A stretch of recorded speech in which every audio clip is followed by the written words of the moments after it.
भगवान कृष्ण और फल बेचने वाली महिला की कहानी। एक बार एक महिला फल बेच रही थी। जब वह श्री कृष्ण के घर के सामने से गुजर रही थी तब श्री कृष्ण को कुछ फल खाने का मन किया। जब कृष्ण ने उस फल बेचने वाली महिला से कुछ फल मांगे तो उसने कृष्ण से उन फल के बदले कुछ मांगा। फल के बदले अनाज देने के लिए कृष्ण घर के अंदर दौड़ते हुए गए और मुट्ठी भर अनाज लेकर वापस फल वाली के पास आए। परंतु आते आते उनके हाथ से सारा अनाज गिर जाता था। कृष्ण बार बार घर के अंदर जाते और कुछ अनाज अपने हाथ में लेकर आने की कोशिश करते हैं, परंतु सारा अनाज नीचे गिर जाता। यह देखकर वह फल वाली बहुत प्रसन्न हुई और उसने कृष्ण को सारे फल दे दिए। कृष्ण अंदर अंदर उस फल वाली से बहुत प्रसन्न हुए।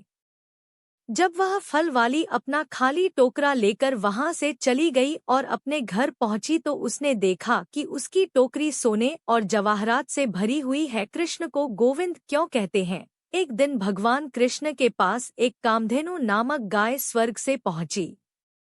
उस गाय ने कृष्ण को बताया कि वह देवलोक से उनका अभिषेक करने आई है, क्योंकि कृष्ण पृथ्वी पर गायों की रक्षा कर रहे हैं। उस गाय ने कृष्ण को पवित्र जल से नहलाया और उनका दिल से शुक्रिया अदा किया।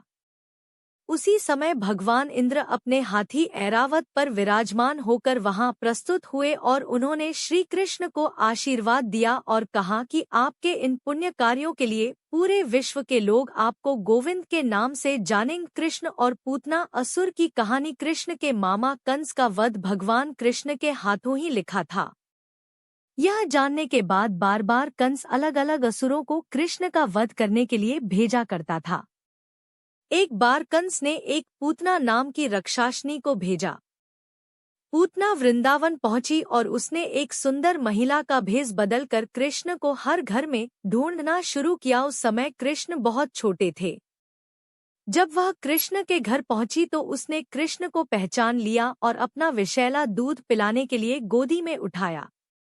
जब वह कृष्ण को अपना जहरीला दूध पिलाने लगी तो उसको लगा कि कृष्ण दूध पीते ही मर जाएंगे, परंतु कृष्ण तब तक दूध पीते रहे जब तक उस राक्षस महिला की मृत्यु नहीं हो गई। उसकी मृत्यु होते ही वह अपने असली क्रूर रूप में आ गई। आशा करते हैं आपको भगवान श्री कृष्ण की कहानियाँ